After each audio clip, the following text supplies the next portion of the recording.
But in a sense, in your book, you talk about love as if it were a business deal of some kind. Isn't the essence of love that it is above self-interest?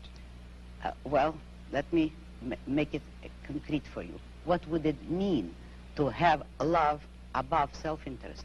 It would mean, for instance, that a husband would tell his wife, if he were moral, according to the conventional morality, that I am marrying you just for your own sake.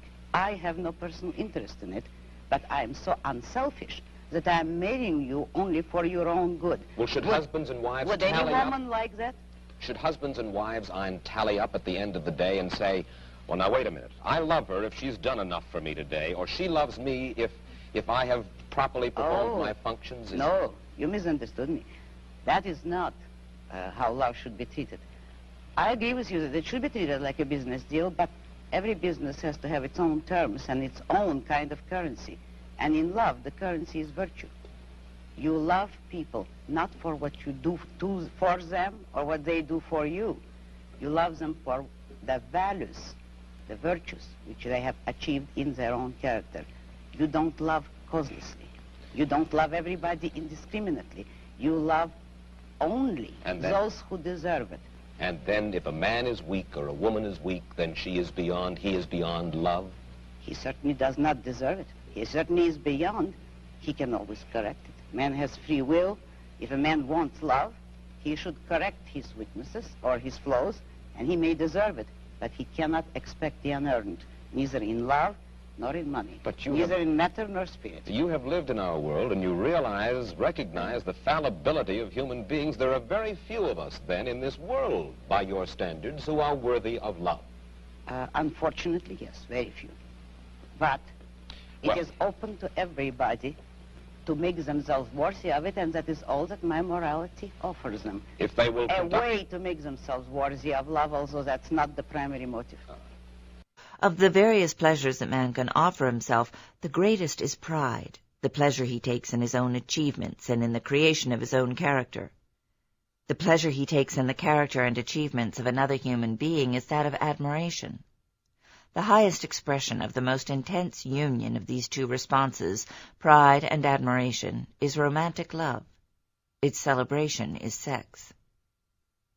It is in this sphere, above all, in a man's romantic sexual responses, that his view of himself and of existence stands eloquently revealed.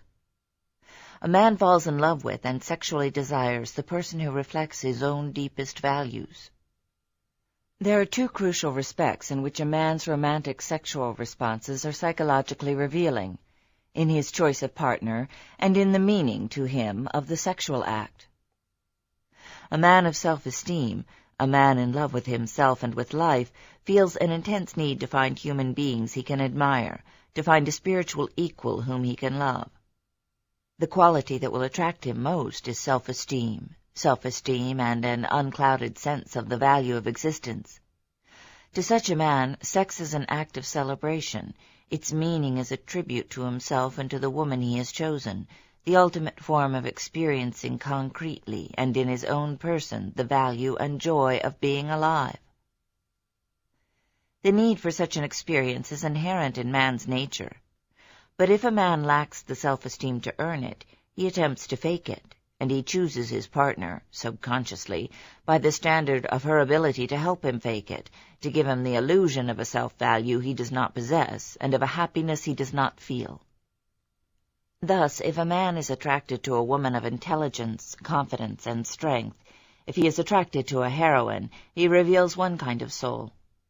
If, instead, he is attracted to an irresponsible, helpless scatterbrain, whose weakness enables him to feel masculine, he reveals another kind of soul. If he is attracted to a frightened slut, whose lack of judgment and standards allows him to feel free of reproach, he reveals another kind of soul. The same principle, of course, applies to a woman's romantic sexual choices. The sexual act has a different meaning for the person whose desire is fed by pride and admiration, to whom the pleasurable self-experience it affords is an end in itself, and for the person who seeks in sex the proof of masculinity or femininity, or the amelioration of despair, or a defense against anxiety, or an escape from boredom. Paradoxically, it is the so-called pleasure chasers, the men who seemingly live for nothing but the sensation of the moment, who are concerned only with having a good time, who are psychologically incapable of enjoying pleasure as an end in itself. The neurotic pleasure chaser imagines that, by going through the motions of a celebration, he will be able to make himself feel that he has something to celebrate.